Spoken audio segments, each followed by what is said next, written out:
Boa noite a todos, sejam muito bem-vindos. Vamos para a mensagem de hoje. Basta olharmos os passos incertos da humanidade terrena para vermos que a necessidade maior é de Jesus nas variadas considerações da estrada.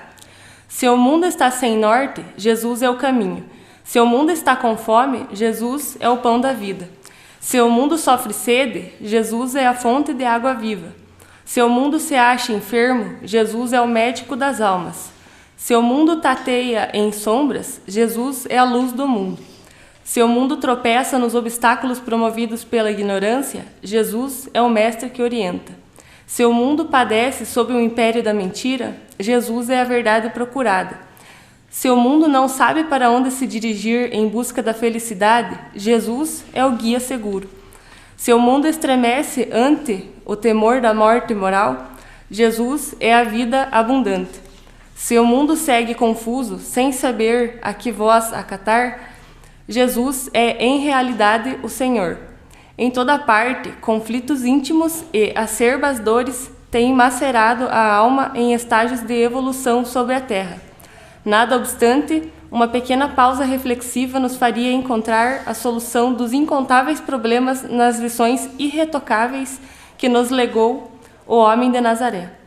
É tempo de abrir os olhos e corações, a fim de descompreendê-lo bem mais e dar-lhe, ainda que seja um reduzido espaço na intimidade da alma, para que possa fixar-se em nós e daí então reger, Rei solar que é todo o universo da nova existência.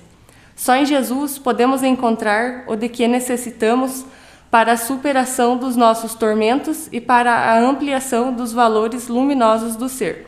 Autor desconhecido. Hoje nós vamos falar um pouquinho a respeito da doutrina espírita, do centro espírita, das suas finalidades, porque muitas pessoas que não têm ainda o conhecimento do que é o centro espírita, do que é uma casa espírita, o que é o espiritismo, fica na dúvida. Então, a gente passa algum tempo, a gente volta a falar nesse assunto, porque é interessante também nós sabermos o que estamos fazendo numa casa espírita, como funciona, né? Então nós vamos falar a respeito do centro espírita, dos espíritas, dos bons espíritas. Começando assim, as casas espíritas são recantos de oração e trabalho e esclarecimento. A doutrina espírita, sendo o consolador prometido por Jesus, ele exerce o papel de esclarecer e oferecer uma nova metodologia comportamental para ajudar o indivíduo na sua transformação. O espiritismo precisa da casa espírita, cuja principal função é a divulgação da doutrina espírita. O centro espírita oferece os meios necessários para a autotransformação, libertando as consciências pelo estudo, educação, sendo essa a maior caridade. Então, percebendo que foi ajudado, o espírita sente a necessidade de socorrer o próximo e, nesse processo, começa a iluminar sua vida. A doutrina espírita desperta o sentido de cidadania. Em paralelo às atividades materiais da casa, ocorrem atividades espirituais de socorro e recuperação de espíritos aflitos e sofredores que, assim como os encarnados, também necessitam de auxílio, de consolo, de orientação.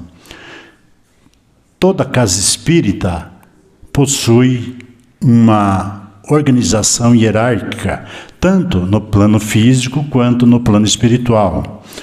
Tudo o que acontece entre os encarnados foi antes plasmado já no mundo espiritual.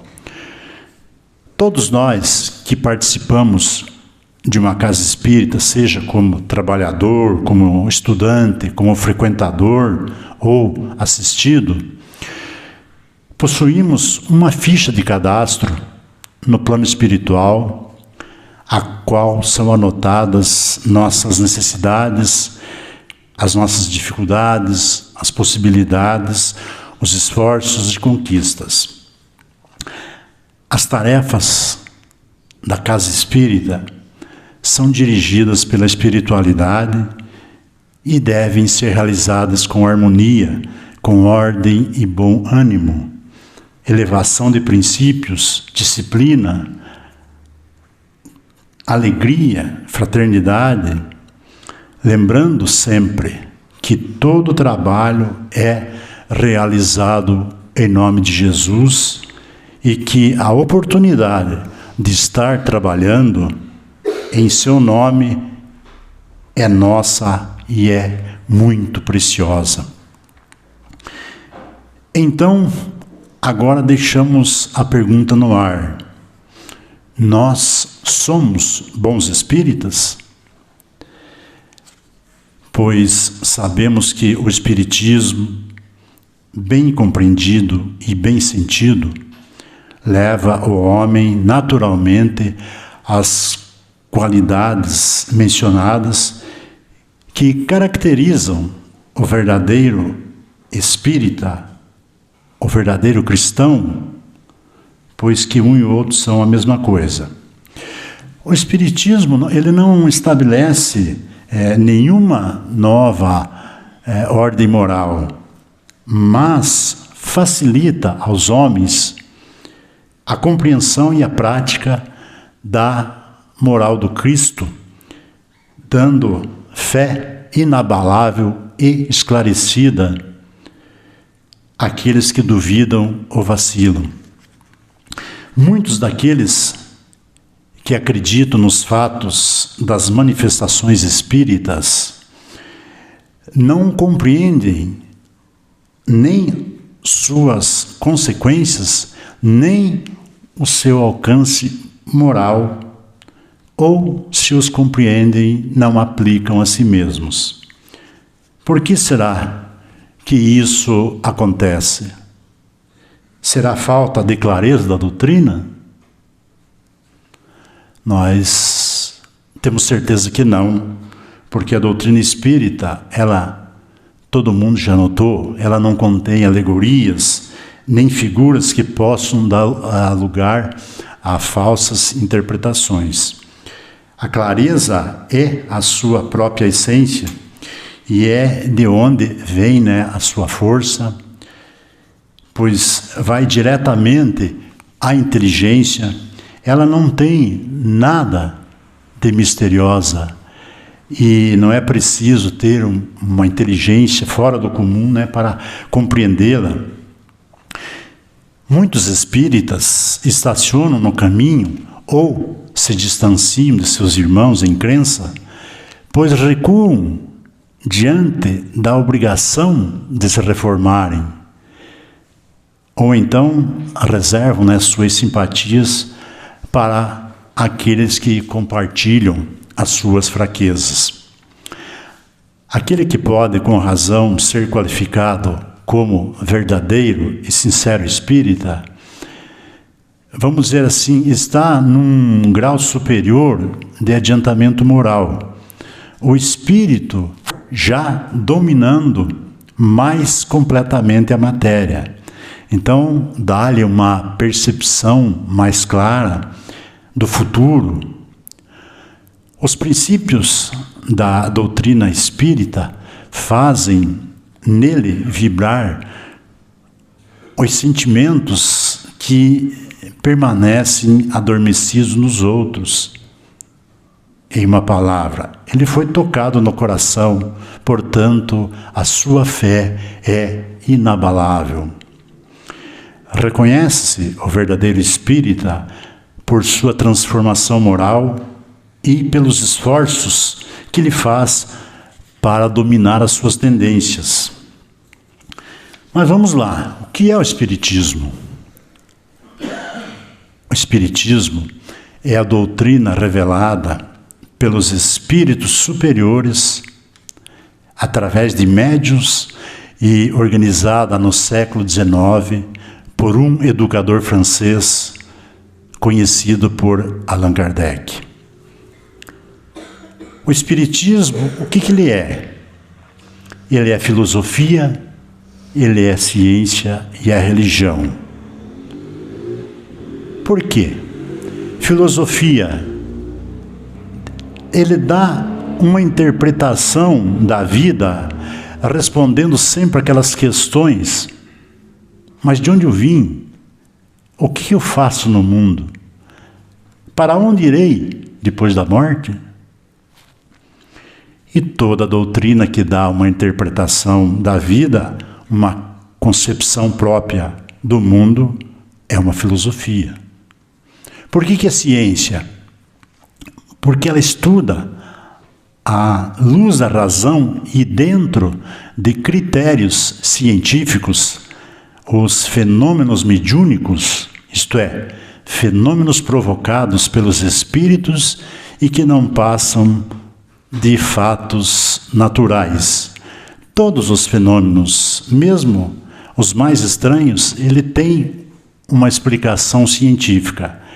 Não existe o sobrenatural no Espiritismo. E terceiro, por que ele é religião? Porque tem por objetivo a transformação moral do homem, revivendo os ensinamentos de Jesus Cristo na sua verdadeira expressão de simplicidade, de pureza e amor. Uma religião simples, como vocês podem notar, sem sacerdotes, sem cerimoniais, nem sacramentos de espécie alguma, sem rituais, sem culto a imagens, vela, vestes especiais, nem manifestações exteriores. Vamos agora para os fundamentos básicos da doutrina espírita. Primeiro, a existência de Deus, que é o Criador, é a causa primária de todas as coisas, é a suprema inteligência, com todos os seus atributos, é eterno, imutável, imaterial, onipotente e soberanamente justo e bom. O segundo fundamento, a imortalidade da alma ou espírito. O espírito é o princípio inteligente do universo criado por Deus para evoluir e realizar-se individualmente pelos seus próprios esforços.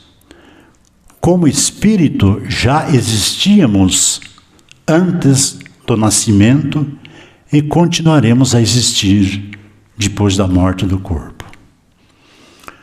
O terceiro fundamento, a reencarnação. Criado simples e sem nenhum conhecimento, o espírito é quem decide e cria o seu próprio destino. Para isso, ele é dotado de algo que eu acho maravilhoso, que é o livre-arbítrio. Ou seja, ele tem a liberdade de escolher entre o bem e o mal. Tem a possibilidade de se desenvolver, de evoluir, de aperfeiçoar-se, de tornar-se cada vez melhor, mais perfeito, como um aluno na escola, passando de uma série para outra, através de diversos cursos. Essa evolução requer, então, aprendizado, e o espírito só pode alcançá-la encarnando no mundo e reencarnando quantas vezes forem necessárias, para adquirir mais conhecimento através das múltiplas experiências de vida. O progresso adquirido pelo espírito não é somente intelectual, mas, sobretudo, o progresso moral. Não nos lembramos das existências passadas e nisso também se manifesta a sabedoria de Deus.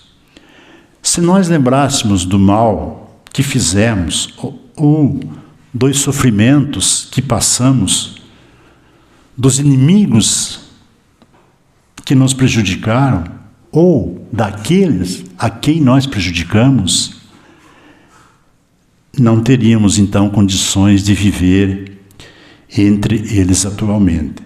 Pois muitas vezes os inimigos do passado hoje podem ser nossos filhos, nossos irmãos, nossos pais, nossos amigos, que presentemente se encontram junto de nós para a devida reconciliação, né? A reencarnação desta forma, então, é uma oportunidade de reparação, assim como é também oportunidade de devotarmos nossos esforços pelo bem dos outros, apressando nossa evolução espiritual. Pelo mecanismo da reencarnação, vemos que Deus não castiga. Somos nós os causadores dos próprios sofrimentos pela lei de ação e reação. O quarto fundamento é a comunicabilidade dos espíritos. Os espíritos são seres humanos desencarnados e continuam sendo como eram quando encarnados, quando estavam aqui na Terra. Bons ou maus, sérios ou brincalhões, trabalhadores ou preguiçosos, cultos ou medíocres, verdadeiros ou mentirosos. Eles estão por toda parte e nunca estão ociosos. Pelo contrário, eles têm suas ocupações através dos denominados médios. O espírito pode se comunicar conosco se puder e se quiser. O quinto fundamento é a pluralidade dos mundos habitados. Os diferentes mundos disseminados pelo espaço infinito constituem, então, as inúmeras moradas aos espíritos que neles encarnam. As condições desses mundos diferem quanto ao grau de adiantamento ou de inferioridade dos seus habitantes. Aliás, Jesus, quando esteve entre nós, já dizia: na casa de meu Pai existem muitas moradas. Vamos passar então agora para as relações humanas no centro espírita. A casa espírita, antes de ela ser um hospital que atenua nossos males e dores, antes de ela ser uma oficina que ocupa seus participantes, tornando-os pessoas úteis e operantes no fazer, antes de ser uma legião de assistência que estimula a ação no bem, o ato espontâneo e despretensioso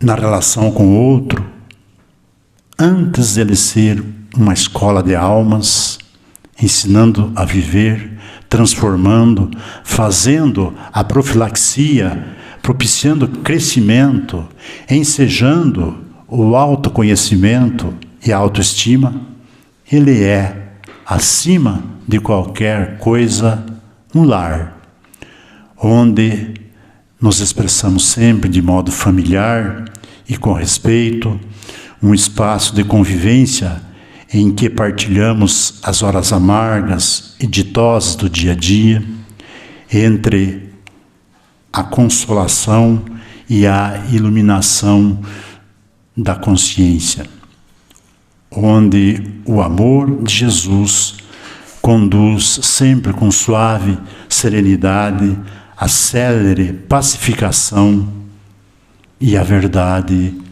trazida por Kardec. ela é uma doutrina eminentemente educativa. O Espiritismo tem a ver com todos os ramos do conhecimento. Por isso mesmo, conclamando ao seu estudo sistematizado e cuidadoso, bem como a sua reflexão meticulosa. Nas suas classes, ressaltam os valores da inteligência e da razão para serem cultivados, aplicados no comportamento como roteiro de segurança. É igualmente oficina de trabalho. Por ensejar atividades múltiplas em benefício do próximo e da comunidade. Sem lugar para a ociosidade ou para a indiferença, a ação dignificadora nele se desdobra em 1000 expressões que elevam o ser, completando-o, planificando-o, dando-lhe sentido psicológico à existência planetária. Desde a sua administração, na busca incessante de qualidades até os serviços mais humildes, quão indispensáveis, é celeiro de paz que resulta da valiosa aplicação das horas dos seus membros no trabalho libertador. Da mesma forma, é tempo de oração.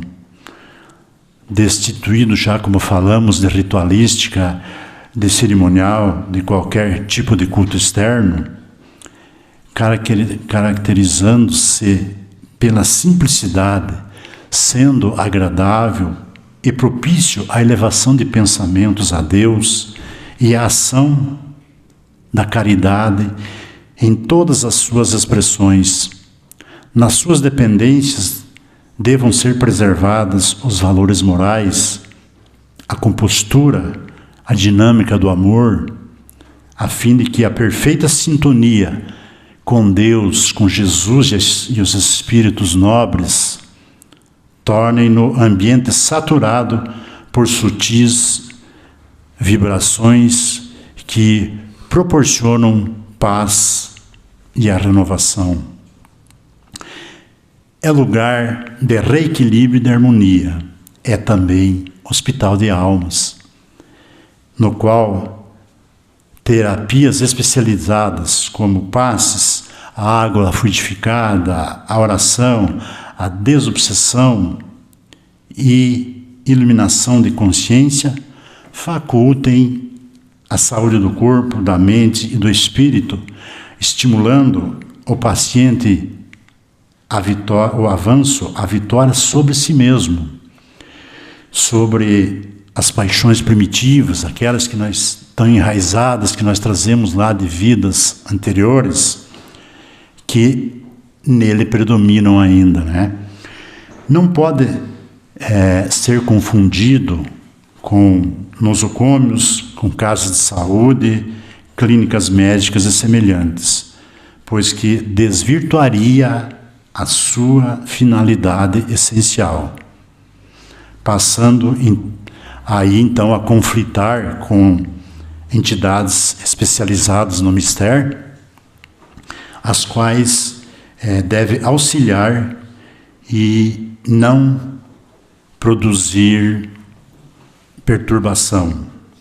Aqui nós sempre dizemos que a cura é da alma, porque nós curando a alma, automaticamente nós começamos a curar o nosso corpo físico, né? O trabalho é muito grande, apesar de não aparentar para quem está olhando com os olhos da matéria. Mas o trabalho que se faz aqui no mundo espiritual, paralelo conosco aqui, é muito grande, que nós nem imaginamos o quanto.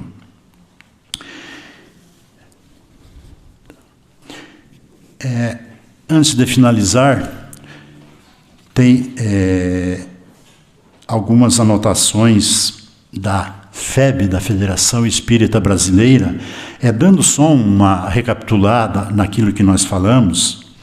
No Livro dos Médiuns, no capítulo 29, no item 334, Kardec diz assim: os centros espíritas, esses grupos correspondendo-se entre si, visitando-se, permutando observações, podem desde já formar o núcleo da grande família espírita que um dia consorciará todas as opiniões e unirá os homens por um único sentimento, o da fraternidade, trazendo o cunho da caridade cristã. Mas o que são os centros espíritas? Complementando então aquilo que a gente já falou. São núcleos de estudo, de fraternidade, de oração e de trabalho, praticados dentro dos princípios espíritas. São escola de formação espiritual e moral que trabalham à luz da doutrina espírita. São postos de atendimento fraternal para todos os que buscam com o propósito de obter orientação, esclarecimento, ajuda ou consolação.